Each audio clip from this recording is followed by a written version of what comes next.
Olá, pessoal. Boa noite.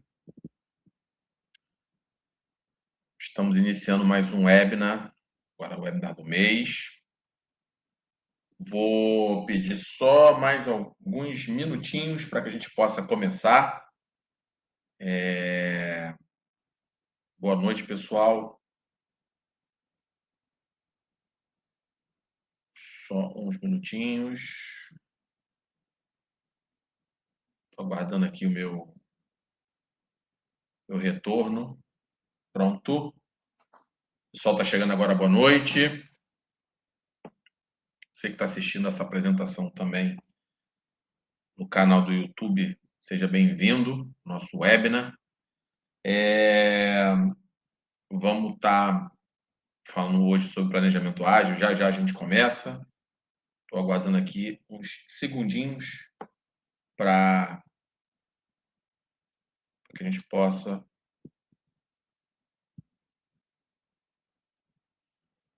começar. Muito bem.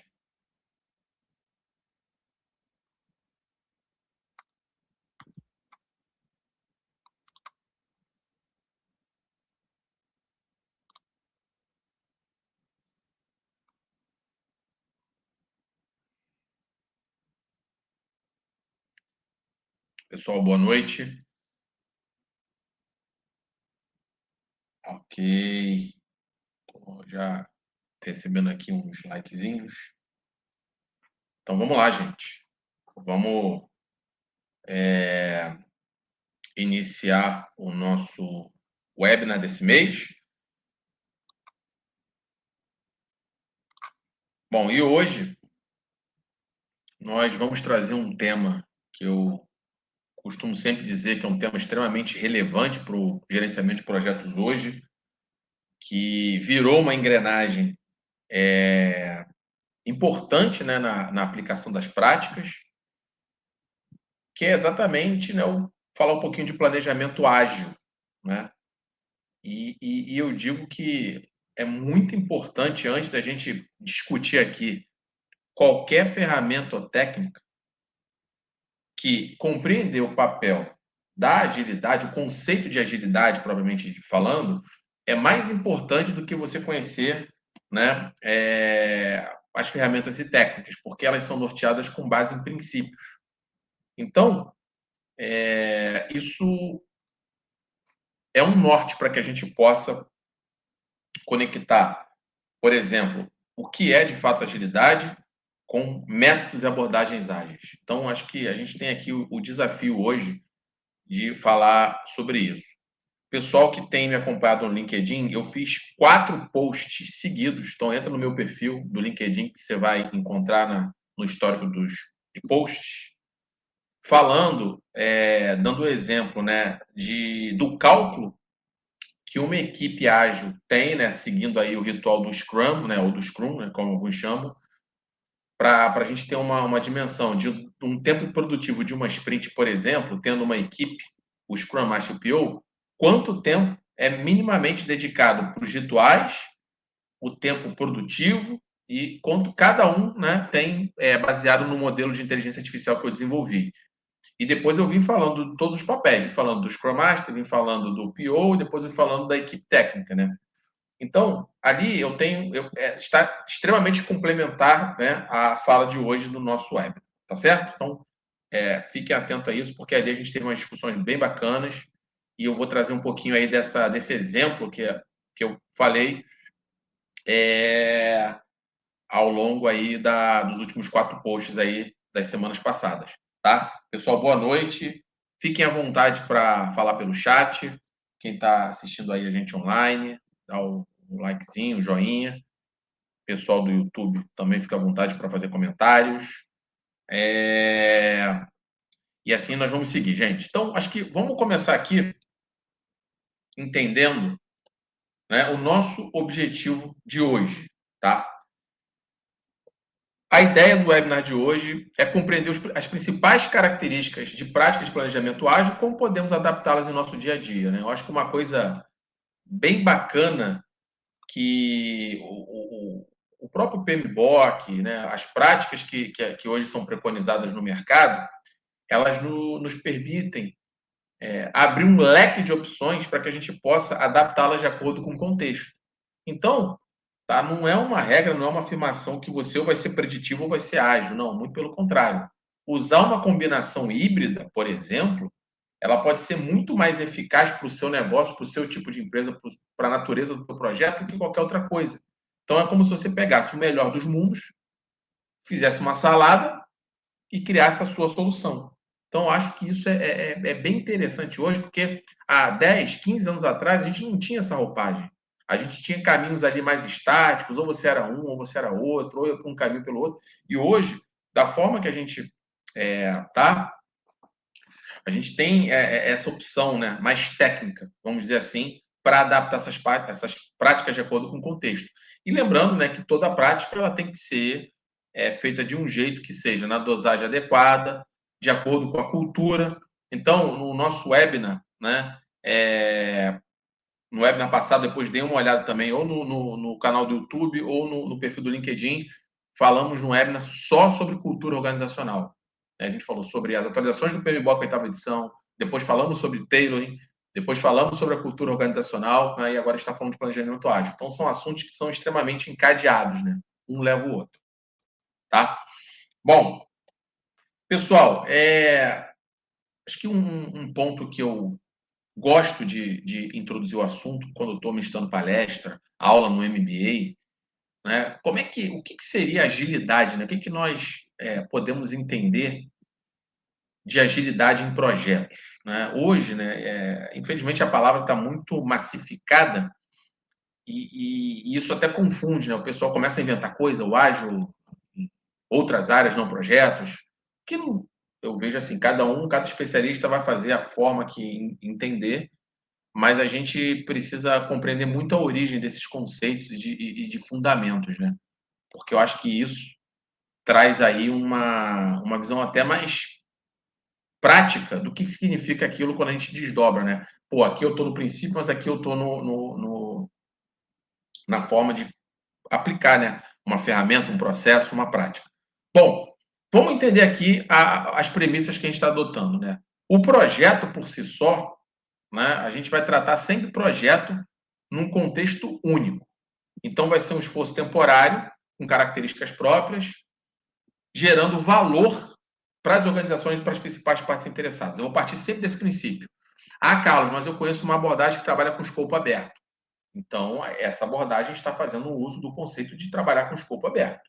Agora, quando você entra na realidade prática das empresas, dificilmente uma empresa vai abrir um projeto eterno, com um centro de custos eterno, que só vai consumir recurso financeiro e você nunca vai finalizar ou vai definir o limite até onde vai o projeto e começa a operação. Então, a minha premissa sempre vai ser essa.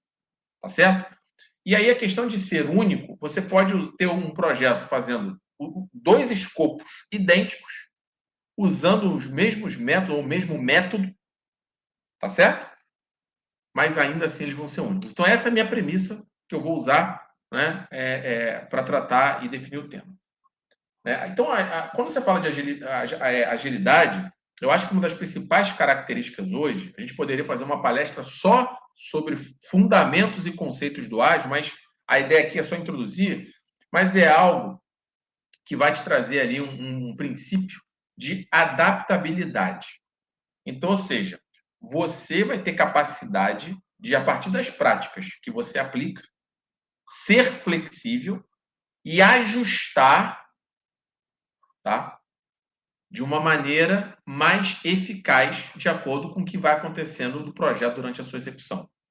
Então, em vez de você estar num processo, por exemplo, mais formal, aonde tem aqui identificado uma mudança, aí você vai lá, aí você vai fazer o impacto, vai avaliar a, o desdobramento daquilo, né, nos elementos básicos de um projeto, no escopo, no prazo, no custo, na qualidade, os riscos, aí vai formatar uma análise, aí vai submeter para um grupo de pessoas, aquelas pessoas que vão ter ali, né, a autonomia, um grau de poder e influência, aí vão aprovar, aí se aprovar você vai lá, versiona, atualiza o plano, senão você registra e segue. Então, aqui a gente tem uma margem de manobra mais rápida, mais Cuidado só com essa palavra, eu já falei isso em alguns podcasts, em alguns posts, com a palavra flexibilidade. Pessoal, flexibilidade não é afrouxar o processo, relaxar. Por quê? Para que isso funcione, você vai ter que ter a mesma disciplina, o mesmo rigor técnico, a mesma necessidade de treinar as pessoas do que qualquer outro modelo que você aplique. Tá certo? Bom, e aí a gente entra talvez numa das palavras que estão sendo amplamente debatidas hoje nas comunidades de projetos aí no LinkedIn, nas listas de discussões aí de grupos de PMI, né? É sobre a questão de foco no valor. Tá certo? Então, valor, pessoal, é um termo que é extremamente subjetivo.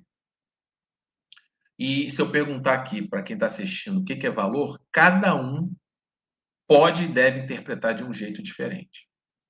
Então, eu acredito que a forma melhor para a gente ter um ponto de partida prático para entender o que é valor é pensar inicialmente em dois grupos.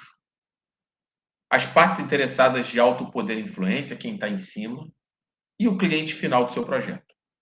Tá? Então, a tua capacidade de entender essas expectativas, né, entender o que você vai agregar, o benefício, o pós-projeto, trabalhar isso de maneira obcecada para você entregar, é um ótimo ponto de partida para você, de fato, aferir valor. É a mesma coisa que a gente também discutir o que é sucesso em projeto. Também é extremamente relativo. Você pode ter um projeto que foi considerado sucesso, mas ele teve várias mudanças, estourou o orçamento de 10% e atrasou 3 meses. Mas, né, é uma coisa que eu falo sempre. Né? A pessoa que conduz um projeto hoje, seja o papel que for, um líder formal, informal, ela tem que ser, né, eu gosto de usar essa palavra, obcecada por manter o escopo, o prazo e o custo original, né, seguindo aquilo ali, ou a última versão da sua linha de base aprovada, que é a regra para isso que você existe. Então, não é pelo fato de, às vezes, o projeto aqui na minha empresa tem sucesso, ele sempre atrasa, que você vai afrouxar o atraso. Porque atraso é uma coisa que está desviando o teu projeto da linha de base. Então, não é uma coisa que pode ser encarada como benefício. Então, um dia de atraso num projeto que você tem vidas em jogo, ele tem, obviamente, uma visão ali de urgência muito maior, porque você tem vidas em jogo. Talvez um projeto que, se você atrasar, vai te gerar um impacto ali técnico de uma funcionalidade ou uma entrega técnica que vai escorregar 3, 4 dias, não vai te trazer tanta preocupação, porque não tem vida em jogo, mas você está atrasando, você está tendo recurso ali que poderia estar sendo destinado para outras coisas se fosse gerenciado corretamente. Então, cuidado, né, quando a gente for desdobrar isso na prática. Então, o valor hoje, eu vejo muito, né, essa questão de valor associado, né, a essa capacidade de expectativas de partes interessadas de alto poder e influência e o cliente final do teu projeto. E, claro, aí você vai usando as técnicas, por exemplo, vai aplicar gestão de benefícios. Falamos disso no penúltimo webinar, pois chequem lá, que aí vem muito das práticas de gestão de programas, onde você tangibiliza, mede o pré-projeto, o pós-projeto, enfim. Então, aí você vai ter formas e métricas de tratar isso. Aí, o assunto aqui a gente está focando em agilidade, tá? Bom, quando a gente vai entender, pessoal, as características do planejamento tradicional, e eu quero deixar claro aqui para vocês que tradicional é um nome que o mercado deu. Eu, Carlos, não gosto dessa palavra, já falei isso algumas vezes também, mas é um nome que nos remete aos modelos que nós tínhamos há tempo atrás. Tá? Então, isso, né, veio da origem do que a gente conhece hoje como abordagem preditiva, muito conhecido como as antigas áreas de conhecimento, né, que eram 10. Aí agora, na oitava edição do PMBOK, se transformaram em domínios de desempenho, domínios de performance, deu uma roupagem. Né? Então, o planejamento tradicional ele está muito associado a abordagens preditivas. Tá? Quando a gente fala dessas características, né, a gente tem algumas coisas que hoje a gente pode, pela nossa evolução, né, partir do princípio. Então, por exemplo, você pode ter um planejamento extremamente detalhado, mas ainda assim não é garantia que o projeto não vá falhar. Então, você pode ter aquele projeto em que você aplicou as técnicas todas de decomposição a partir de uma EAP, fez ali uma estimativa de recursos, desenvolveu um cronograma em nível detalhado, chegou lá num projeto de engenharia pesada, 4.000 linhas de atividade, que ela tem um engenheiro só para tomar conta do projeto, mas ainda assim o projeto pode e deve falhar. Então, isso é uma característica. Segundo ponto, a velocidade que o mundo muda hoje, principalmente com fatores externos influenciando o nosso projeto internamente, é muito mais rápido do que o próprio plano em si. Hoje, a brincadeira que eu faço, pessoal, é a seguinte: manter um plano atualizado hoje de um projeto dá muito mais trabalho do que fazer o plano em si, tá? E quando a gente vem para o mundo moderno, né, as práticas, a forma com que você faz um planejamento, ele precisa ter a característica de adaptação contínua. Por quê? Porque a única certeza que você tem é que o projeto vai mudar, tá? E o planejamento é uma preparação para decisões futuras. Quando eu falo da abordagem preditiva, né, que vem de predição, né, a gente vai fazer um planejamento, vai fazer aqueles planos todos: plano de escopo, plano de cronograma, plano de custo, plano de risco, qualidade. Então, quando a gente cria um plano bem ali preditivo, a gente está criando uma visão visando entender o que vai acontecer no futuro. É isso. A gente cria ali um comportamento futuro. E quando as coisas não saem como planejado, você tem que estar preparado para reagir. E aí é o peso de você usar uma visão mais tradicional, né, uma visão preditiva, quando você fala do ágil. Então, hoje, essas práticas, né, elas tendem, né, a te dar uma margem de manobra e responder melhor, principalmente a questão de mudanças, tá? Quando a gente sai do planejamento tradicional, lê-se, né, uma abordagem preditiva, por exemplo, e vai para o planejamento ágil, aqui ele vai trazer alguns conceitos que a gente muda um pouquinho a forma de tratar e executar o projeto, né? Eu lembro que algum tempo atrás eu vi um comentário num trabalho de um MBA que me chamou a atenção, que o aluno falou assim: não, o planejamento ágil compete com o preditivo internamente. Então, isso me chamou a atenção, né? Eu acho que eu entendi a dúvida, tá? Mas eu quero deixar uma coisa bem clara para você, gente. Não existe nada e nada associado à competição. Existe o quê? Caminhos diferentes em direção ao resultado. Um complementa o outro. Eu vou pegar, né, a gente teve há alguns anos, 2 anos atrás, o Congresso Brasileiro de Gestão de Projetos foi realizado aqui no Rio. E esse ano vai ser no Sul, né, vai estar acontecendo aí em breve. E eu lembro quando o presidente CEO do PMI esteve aqui, fez a apresentação de abertura, falou umas coisas bem bacanas, e a gente viu um relatório onde que o mercado, né, já estava experimentando que o uso de abordagens híbridas era a grande tendência, né, e aplicada na sua amplitude pela maioria das empresas que participavam dos estudos. O que faz sentido, porque você vai pegar o melhor dos dois mundos, vai fundir, vai criar o seu híbrido e vai seguir lá na tua solução. Então, quando a gente volta aqui para o planejamento ágil, ele tem formas diferentes do caminho da execução. Então, ele traz o conceito de iteração, né? Eu acho que o principal ponto da gente associar uma interação de uma maneira prática é um ciclo curto de execução. E aí, sendo um ciclo curto de execução, nós temos a condição de dar um feedback mais rápido e ajustar e calibrar por priorização baseada em valor a cada momento. Ou seja, se você tem, por exemplo, um ciclo de execução de 15 dias, naturalmente você vai ter uma margem de manobra que a cada 2 semanas você vai poder priorizar e mudar o valor daquilo ali. Uma vez que numa interação dessa, tudo que entra no planejamento tem que ser executado dentro daquele ciclo curto. Não tem, né, de acordo com um processo de uma abordagem ágil, né, não é recomendado que você deixe pendência de uma interação para outra. Você tem que ser capaz de ir até o final baseado naquilo que o teu time assumiu naquele ciclo curto. Então, você tem uma manobra muito mais rápida de a cada 15 dias, né, repriorizar o que você entende que gera valor naquele momento.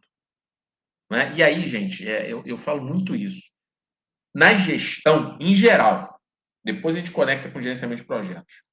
Toda vez que você precisar lidar com uma decisão em que você tem que tomar baseada em limitação de recursos, seja dinheiro, pessoas, tempo, equipamento, o que for, você precisa priorizar. E prioridade é uma palavra singular, não é plural. Eu sei que essa frase dói, mas não existe as prioridades, existe a prioridade. Mas voltando aqui, só que quando você vai falar de técnicas de priorização, aí a gente conecta já com o gerenciamento de projetos, pensando numa priorização, por exemplo, na gestão de portfólio, quando a gente fala de carteira, aí você pode usar uma tomada de decisão multicritério, monocritério, usar a técnica do AHP. Né? Então, tem formas hoje de você ajudar a ter melhores decisões, perdão. Então, você está priorizando. Então, a priorização é nada mais, nada menos de você falar o seguinte: olha, baseado no que eu fiz aqui, o que tem valor para mim hoje? É isso aqui. Então, quando vocês às vezes estão trabalhando, vem aquela demanda do nada e falam assim para você: olha, você vai parar o que você está fazendo ou vai parar o seu projeto, porque esse aqui agora é mais importante. Então, o que está acontecendo, né, na prática, quando isso, né, estoura dentro de uma empresa? Alguém está te dizendo que a prioridade, o que tem valor naquele momento é aquilo. E é uma pessoa que geralmente tem poder e influência. Só que a priorização é legal para quem pede, não é legal para quem implementa. Então, principalmente quando você está falando de gerenciamento de projeto, imagina, está o teu projeto com 80% de avanço físico-financeiro concluído, aí vem de cima para baixo a ordem, para esse, faz esse. Aí você começa a ver os recursos, o tempo, tá certo? Então, gente, é isso que a gente precisa entender, né? Essa mudança aí de valor. Pessoal, se alguém quiser fazer algum comentário ou trazer algum ponto, por favor, fiquem à vontade. Tá? Então, pensem nisso, né? O que significa priorização? Priorização não é nada pessoal, não é nada contra o seu projeto, é uma mudança de valor. E a gente tem que saber lidar com isso porque a priorização vem da camada que decide. E a maioria dos líderes de projeto do mundo trabalham para suportar o quê? O processo decisório da organização, tá? Bom, então, o resumo desse planejamento ágil é: eu planejo, executo, aprendo e ajusto dentro de um ciclo curto. Tá? Então, a tua margem de manobra, a tua margem de adaptabilidade, de flexibilidade, ela é menor. Né? Ela assim, você tem uma margem menor e maior em termos de velocidade para poder fazer ajustes e calibrar. Então, pensem nisso. Tá? Bom, quando a gente pega o conceito de agilidade no próprio PMBOK, eu gosto de trazer muito o PMBOK, gente, porque aí ele dá um norte da gente entender o conceito para depois, quando for dar os exemplos práticos, a gente possa lembrar disso e ver, poxa, faz sentido, né, eu lembrar do conceito quando eu for aplicar a prática. O Carlos falou do conceito, agora vamos ver a prática. Então, assim, vamos ainda, voltando aqui para o conceito. Então, o PMBOK, ele trouxe essa questão de foco no valor, como eu falei há pouco, né?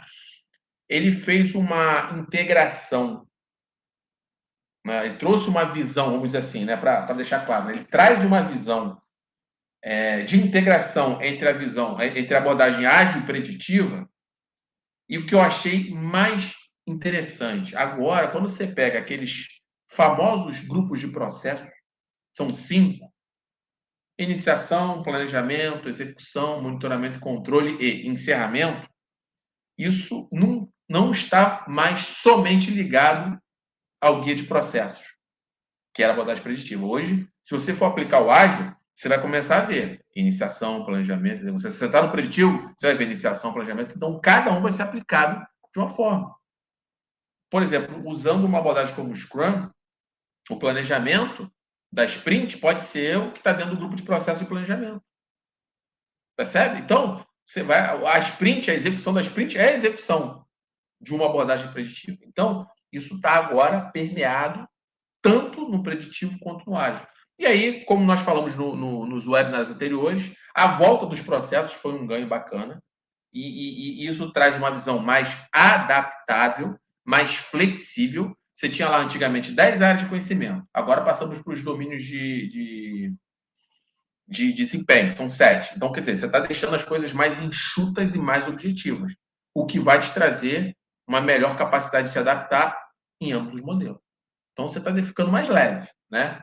E trouxe os princípios, né? Que agora foram reduzidos de 12 para 6, dando ênfase em valor, sustentabilidade, que é algo que veio para ficar, a liderança consciente e adaptação. Então, gente, o princípio, né, que está aqui, ele vai ajudar muito, né, a nortear o nosso comportamento, o comportamento das pessoas num projeto. Tá?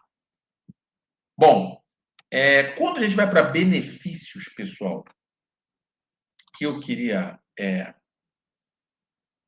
lembrar aqui para a gente não confundir essas coisas, né? Eu estou falando de benefício, a gente pode dizer como, né, coisas com aspectos positivos que nós podemos tangibilizar no nosso dia a dia quando pensamos e aplicamos agilidade, tá? Eu queria trazer aqui um ponto, gente, que é importantíssimo a gente entender, né? E isso não está escrito, né, nos guias, nos padrões, né? Pelo menos não dessa maneira clara. Se a gente volta alguns bons anos atrás, pelo menos aí um pouco mais de 2 décadas, quando surgiu aquele documento que foi um divisor de águas para popularizar o ágil no mundo, que foi o Manifesto Ágil. Então, o pessoal que não conhece, está assistindo aqui no canal do YouTube, no LinkedIn, quem não conhece, vai lá no Google e coloca Manifesto Ágil em português. Você vai clicar e vai ler. Foi um documento que foi escrito por profissionais ligados a projetos de desenvolvimento de software, que ali pactuaram, né, pelo manifesto, uma série de princípios e valores que mudaria completamente a visão de projetos de software, que até então, né, eram tipos de projetos que, né, eu me lembro muito de um pessoal que tem aí um pouco mais de experiência, tinha um relatório muito famoso do Standish Group chamado Chaos Report. Então, depois você também pesquisa aí, Chaos Report, que é CHAOS, né? Chaos Report, né? De relatório em inglês. Falava muito assim, olha, a cada 10 funcionalidades de software em um projeto, somente 5 ou 6 eram usadas. Isso lá atrás. Então, ou seja, 40% do escopo não precisava ter. Aí isso era associado a gasto de recursos, gasto de dinheiro, de pessoa, de hora de desenvolvimento. Então, a ideia desse manifesto era criar consciência naquilo que era mais importante para projetos que, na época e ainda hoje, tinha gastos de investimento aí em cifras astronômicas. Imagina quanto a gente se pudesse quantificar quanto que se gasta hoje num projeto de tecnologia, usando solução tecnológica. Ainda continua, né? Está vivendo aí a inteligência artificial crescendo assustadoramente rápido, a integração com outras tecnologias, aplicativos aí sendo desenvolvidos por IA em tempo recorde, né? Eu assisti uma apresentação executiva há poucas semanas atrás aqui no Rio, né? Fizeram um aplicativo para academia com altíssimo rigor técnico para auxiliar o aluno na hora de agendar uma série, ele imputar, aí conectava com nutrição, tinha um profissional ali por trás, o aplicativo ele foi desenvolvido em 2 dias por um agente de inteligência artificial. Então, assim, a gente, né, vive, né, um mundo hoje que é extremamente conectado com práticas como essa. Então,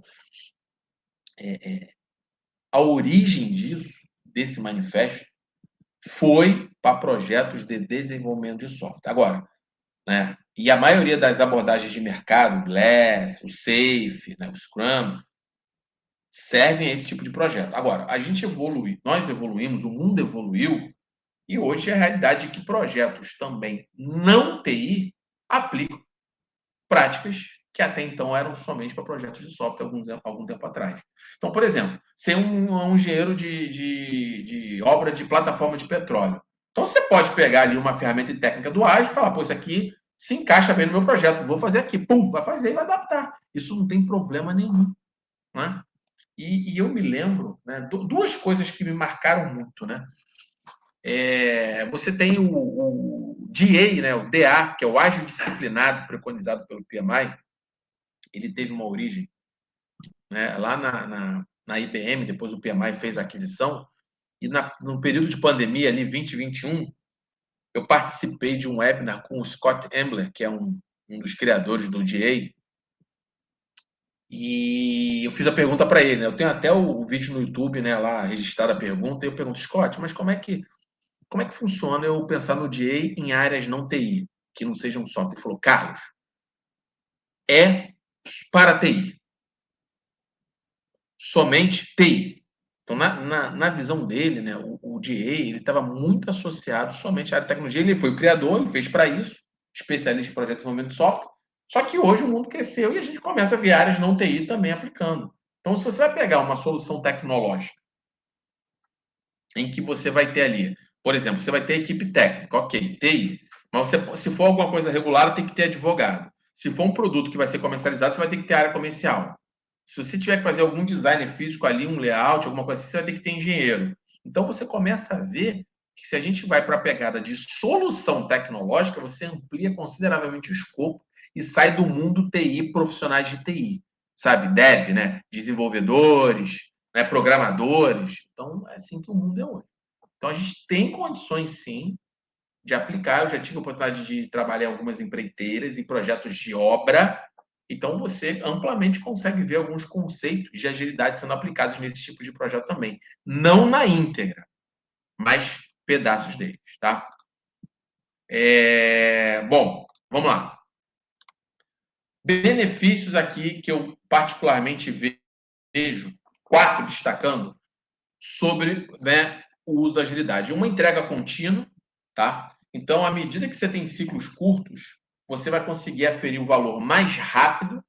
Fiz um pouquinho, entreguei, opa, senti o valor, mais um pouquinho e vou fazendo, vou fazendo. Então, até para o ponto de vista de prestação de contas, você tem uma margem de manobra. Agora, por exemplo, você está num projeto todo preditivo. Então, talvez você vai aferir um valor lá pelo quinto, sexto, sétimo mês, onde você vai ter uma percepção, por exemplo, de um prédio subindo ou algo que tem um desenvolvimento mais complexo. Então, são formas diferentes de você lidar com esse assunto. Essa questão de ouvir o cliente, né? Eu fiz até o penúltimo post que eu falei para vocês no LinkedIn, deem uma olhada lá quando eu falo de PO, que é a pessoa que vai estar ali te ajudando a priorizar, aquela coisa toda. Você passa a ter um feedback do cliente, né, melhor. E eu digo hoje, pessoal, quando a gente está falando aqui de essa ideia de centrar a decisão do cliente, né, o customer decision, né, algumas abordagens ágeis, como o próprio Safe bota isso, o valor centrado no cliente, é uma coisa que é meio que óbvia, mas que faz todo sentido. Porque quem melhor do que o nosso cliente para dizer o que pode ser melhorado, seja o nosso produto, nosso serviço, o resultado do nosso projeto? Então, as empresas que hoje estão levando isso de maneira séria e responsável estão ganhando competitividade, estão ganhando mercado, porque simplesmente elas estão ouvindo quem que vai consumir o produto e serviço delas. E eu estou falando aqui, seja que for, gente. Pode ser um órgão público, pode ser uma empresa que tem fins lucrativos, todos vão ter clientes, todos têm negócio. E muitas vezes as empresas se apaixonam pelas suas soluções, achando que a solução é a melhor do mundo, e não é. Conversa com clientes seus para você ver as limitações que tem. E dentro dessa abordagem, a gente tem a oportunidade de estar fazendo isso continuamente e calibrar. Então, se eu estou com um time, que eu tenho ali um time que está aplicando no ponto de vista de execução, aquele ritual, a cada 15 dias, planeja, executa e entrega. Poxa, eu estou ouvindo, o que posso melhorar? Na próxima sprint eu vou melhorar. Na terceira eu vou melhorar. Quando eu estiver lá na quinta, na sexta, eu já botei no DNA. Né? Eu lembro quando eu participei do meu primeiro projeto ágil, usando o Scrum, foi literalmente colocando a mão na massa. Eu fiz um curso em 2009 de Scrum Master, e foi o primeiro projeto ágil usando esse conceito de sprint, planejamento de sprint, review, retrospectiva. né? Então, o que me chamou a atenção foi a comunicação contínua com o cliente sendo reeducado na hora de pedir mudança, que ele pode pedir mudança quanto ele quiser, mas ele tem que saber que determinadas coisas, se ele mudar, ele vai empurrar outras coisas para frente. Então, passava uma reeducação, né? E, né, uma pessoa que era extremamente crítica na época passou a ter muito elogio. Por quê? Porque ela estava tendo a sensação de valor ali sendo aferida, né? Um ponto, pessoal, que por mais que aqui eu entendo que está ligado a benefício tangível, mas eu até reconheço que tangibilizar isso num projeto ágil não é simples, mas eu acho legal falar que é a redução de riscos. Então, você empacotar hoje e aplicar uma abordagem ágil, você não vai ter uma gestão de riscos explícita, igual você tem numa abordagem preditiva, onde você vai ter identificação de risco, vai fazer lá a EAR, vai fazer uma análise qual ou quant, vai aplicar o plano de resposta, vai, né? Você não vai ter isso explícito, mas você vai ter muito isso por detrás dos bastidores. Por quê? Porque você tem ciclos menores, você tem pessoas com papéis bem definidos e uma comunicação, pelo menos deveria, mais clara, tá? E, obviamente, a gente fecha com uma questão de qualidade, que é uma consequência disso tudo. Porque a partir do momento que a cada ciclo curto eu vou priorizar alguma coisa, vou desenvolver, testar, implementar, e o cliente vai dar ok, então você está ferindo qualidade. Que eu, assim, como cliente, eu jamais deixaria passar coisas que tivesse com erro, por exemplo. Pô, vai fazer uma vistoria de uma obra. Pô, você não vai aprovar uma obra com rachadura na parede. Tecnologia é a mesma coisa, vai fazer um teste de uma funcionalidade, não está funcionando, você vai aprovar? Então, acaba levando, né, para uma qualidade mais assim, melhorada, né, aprimorada. Tá? Bom, eu vou trazer para vocês aqui, gente, eu gostaria de contribuir com 2 exemplos. Tá? Um vai ser de tecnologia, que eu acho que para quem é de tecnologia que está assistindo, né, consegue estar mais próximo disso no dia a dia, porque é uma área que já está conectada com as práticas de ágil há mais tempo. E vou tentar trazer um exemplo também de obra, de engenharia, para que a gente possa ver coisas do ágil sendo faladas e aplicadas, né? Por exemplo, quando você está fazendo você tem um escopo, um aplicativo móvel, e você está trabalhando com um conceito de sprint de 2 semanas para desenvolver coisas novas que têm valor, priorizada por um product owner, né, o proprietário do produto, que é um dos papéis e responsabilidades do Scrum, ou Scrum. Inclusive, deixo a dica, pessoal, para quem não tem conhecimento no Scrum, você hoje no YouTube consegue ter lá vídeos de Scrum em 10 minutos, leitura, né? O próprio PMI tem um dos seus cursos lá, você pegar fundamentos de ágil. Então, tem hoje várias formas de você entender esse tema aí com ponto de partida por meio de treinamento, né, ou vídeo. Mas aí você tem aqui um aplicativo móvel. E aí você, a cada 2 semanas, vai estar tendo feedback constante dos usuários, vai ajustar rapidamente as necessidades, o que hoje pode estar numa prioridade 4, amanhã pode ser 1, depois que está no 20, sobe para o segundo, né? E você vai ter entregas técnicas, que a gente é um termo técnico que chama de release, frequente e incremental, ou seja, melhorias entregues por incremento. Eu brinco que é igual construir Lego. Vai botando as peças, daí depois de um tempo de sprint rodando, você tem lá, né, várias funcionalidades ali empacotadas e funcionando. Né? Um conceito que algumas áreas de tecnologias de grandes empresas têm aplicado e estão se preparando para isso, algumas já aplicadas e outras estão em mudança. Alguns clientes meus, até do setor elétrico, estavam passando por essa transformação, é usar o conceito de esteira de produto. Você tem o teu produto, você cria um conceito de esteira, onde você vai fazendo projetinho, lançou. Depois vai fazendo melhoria, melhoria, melhoria, incremento. Melhoria, melhoria, melhoria, incremento. Daqui a pouco vem o 2.0, 3.0. E você deixa o time dedicado só naquele produto. Naturalmente, nesse exemplo, um produto é um sistema gigantesco. Talvez um exemplo que você possa ver esse processo funcionando é toda vez que você precisa atualizar o teu aplicativo lá na Play Store ou na Apple Store, lá do teu Android ou do teu iPhone. Não tem isso? Você vai entrar no aplicativo do banco. Ó, precisa atualizar. Aí você vai lá e faz uma atualização. Então, quando você atualiza, você está trazendo ali um packzinho, né? Um pacote de coisas ali que podem ser melhorias de segurança, novas funcionalidades, algum tipo de atualização. E vai ficar fazendo isso até o produto acabar daqui a X tempo. Tá certo? Bom, agora nós vamos para um exemplo de obra. E eu quero deixar claro, gente, antes de falar esse exemplo, que isso é muito importante para você que está assistindo. Pessoal, comentem se vocês, né, tiverem dificuldade aí, com dúvida nesse aspecto. Olha só, eu vou voltar lá, Carlos, em 2009. Então, fiz um treinamento de Scrum Master, entendi os rituais do Scrum, os papéis e responsabilidades. O Scrum Master é um grande facilitador. Como é que são as cerimônias, o burn down, que você vai vendo lá a evolução das sprints, tudo certinho. Só que quando você faz um curso de certificação como esse, né, nós somos doutrinados, né, eu falei disso um pouquinho do post lá do Scrum Master, a olhar um time e um projeto. Tá? Só que quando a gente cai nas empresas, a não ser que você seja uma fábrica de software, né, uma empresa que você vai ter muita orientação ali a projeto, que você vai ter um time dedicado. Então, quando você começa a ter uma pessoa trabalhando em 2, 3, 4 projetos, você já tem perda de desempenho naquela abordagem que tem aqueles processos, aqueles rituais, aqueles papéis e responsabilidades. Então, por exemplo, o PO, que eu falei disso no penúltimo post, lá do LinkedIn. Se você tem um PO, como ele deve ser, como o manual do Scrum diz que ele tem que ser, a pessoa tem que ser empoderada e ela vai ter decisão e capacidade de aprovar mudança e priorizar. Agora, você está numa cultura que a pessoa ela não tem esse poder, então ela vai ser uma leve trás para quem tem poder. Veja, não estou aqui menosprezando o profissional, não é isso. É uma característica. Então, você já está o quê? Derrubando a eficiência do método.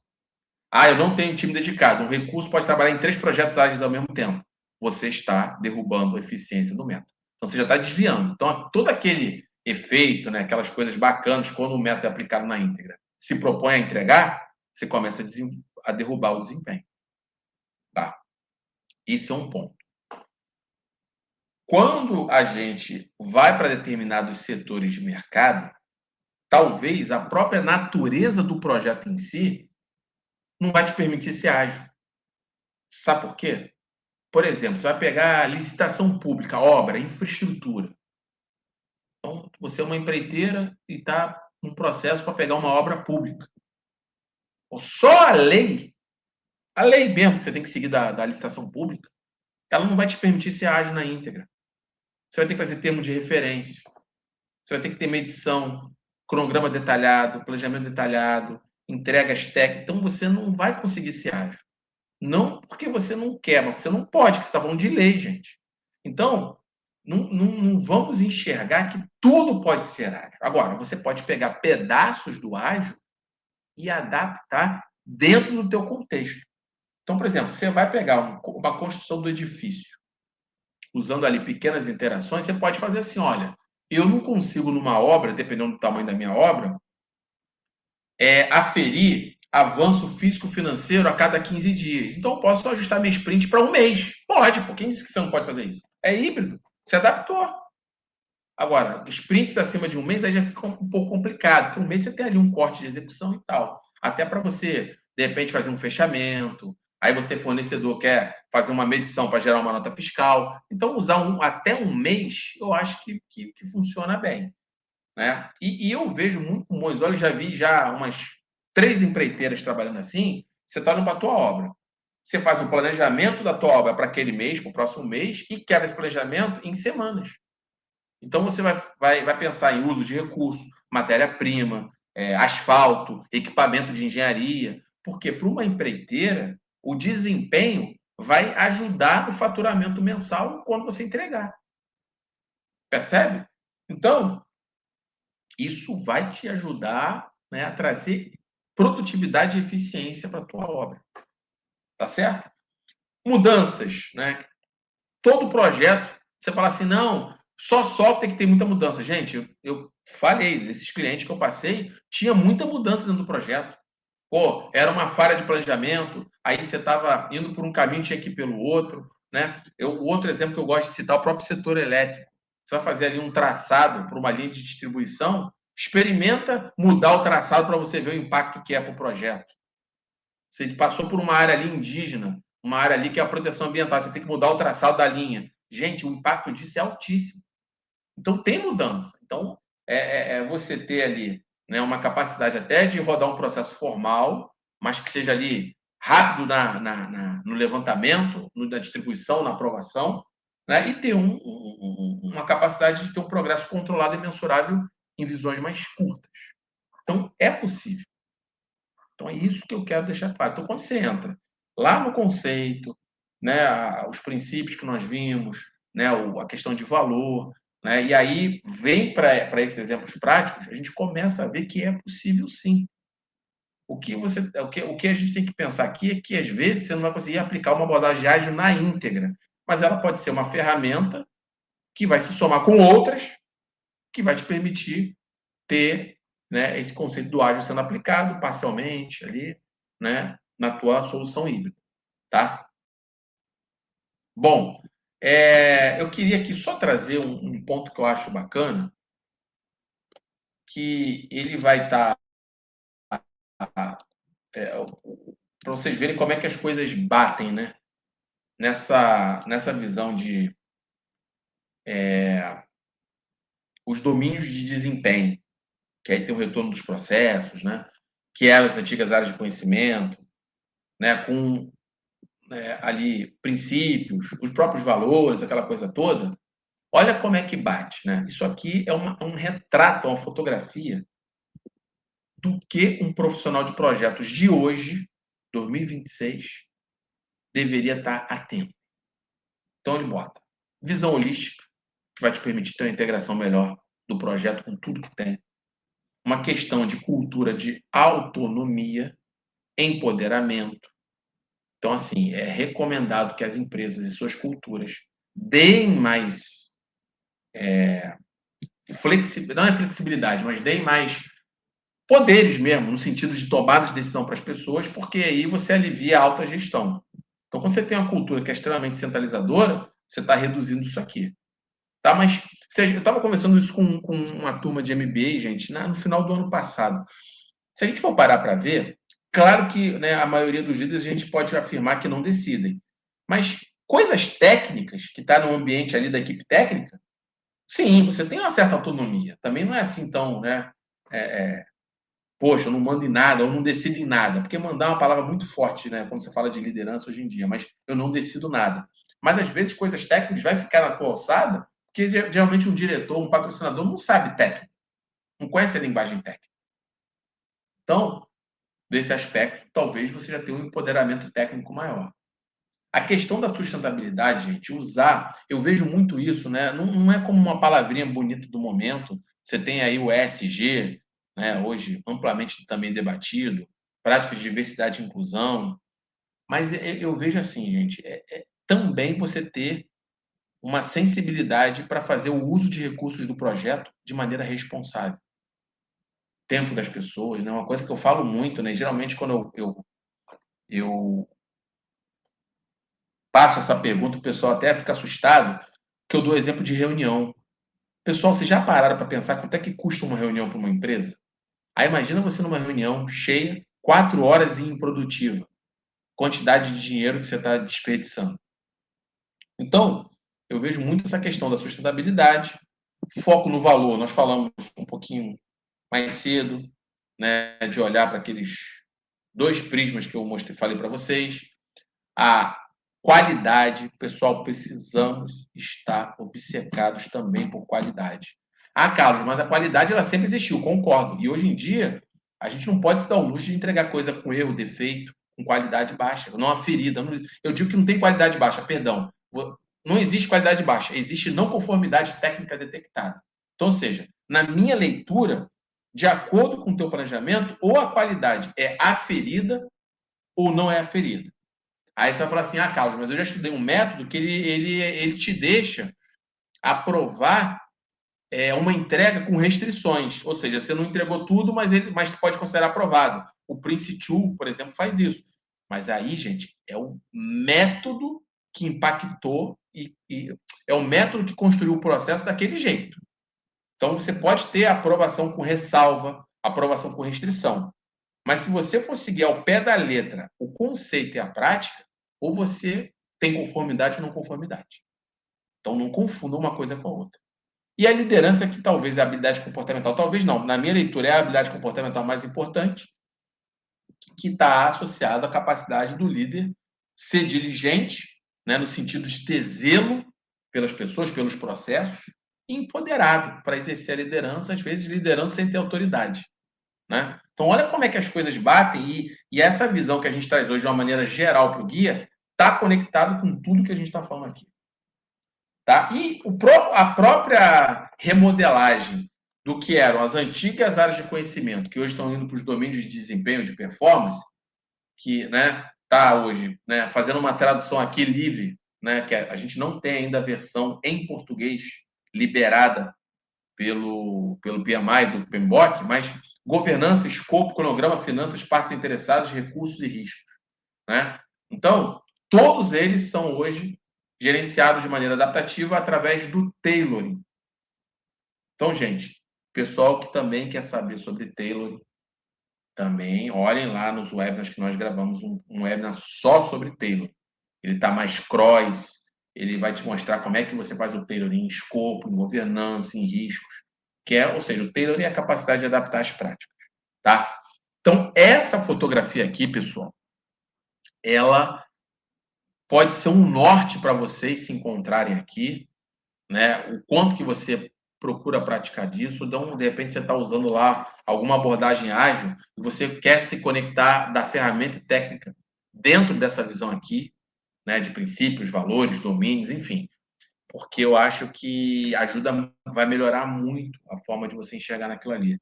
Porque é aquela história, né? Se você hoje vai aplicar uma abordagem ágil, mas que você não tem o princípio, você não tem a mentalidade ágil, tem uma tendência muito grande ao fracasso.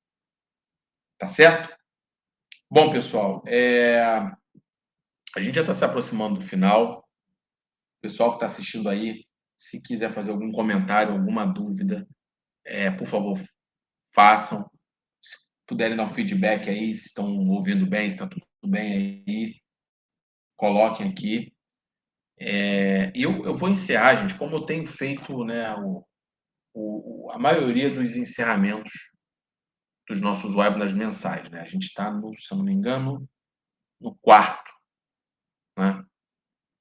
Ou quinto, talvez. A gente fez tailoring, fez cultura organizacional, fez atualização do PMBOK, está fazendo planejamento ágil, né? Tem mais aí alguns para vir, todo mês a gente vai estar fazendo. Mas eu insisto nessa tecla, né? Da importância do profissional conhecer fundamentos, que vai ajudar de uma maneira prática muito, né? A tua postura, né? A ideia de você valorizar a forma com que você vai aplicar uma ferramenta e técnica, né? E eu encerro assim, gente.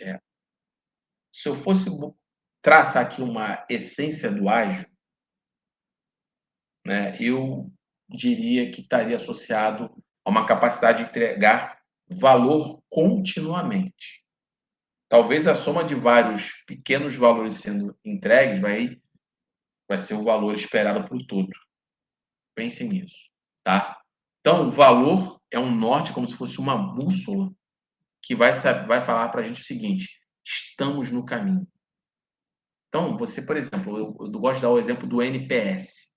O NPS é um tipo de indicador que é o Net Promote Score, muito aplicado hoje no mercado. Vocês já devem ter respondido alguma pesquisa que vocês estão fazendo NPS, não estão nem sabendo o que é NPS. Que ele vai botar como é que a empresa valoriza o teu produto, a tua marca, se ele é um detrator, vai falar mal da tua marca, se ele vai elogiar, enfim. Então, o NPS hoje é um norte para uma empresa que tem atuação em produtos e serviços no mercado. Continuamente você vai ter feedback. Ou se o cliente está Vem um cliente, falou aquilo, outro cliente, aí você já tem uma tendência ali identificada, aí você não vai fazer nada, né? E os projetos, eles são geradores de valor. Então, muitas vezes, o valor ele só vai ser ferido na totalidade quando o projeto encerrar. Mas você pode ter pequenos valores sendo entregues ao longo da execução, tá?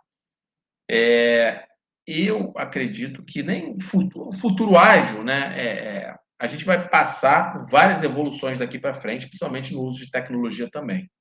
Então, é comum que cada vez mais as nossas práticas, as nossas técnicas, as nossas ferramentas sejam mais simples, mais enxutas, mais objetivas, né? Uma coisa que eu falei numa palestra que eu dei aqui no Rio de Janeiro na semana passada, num fórum de gerentes, que eu acho muito bacana, porque assim, hoje nós temos capacidade de viabilizar muitos projetos que há 10 anos atrás seriam inviáveis. Pô, mas Carlos, mas qual a diferença? É a nossa capacidade que a gente tem hoje de prática, de ferramentas de adaptabilidade. Percebe? Então, é a realidade de hoje. E essas coisas vão evoluindo e vão avançando cada vez mais. Tá? Então, assim, é uma síntese, né? Que eu falo de sucesso.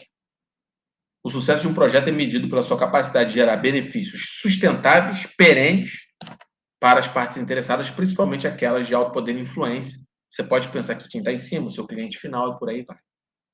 E aí sim a gente está praticando, né, o conceito de planejamento ágil.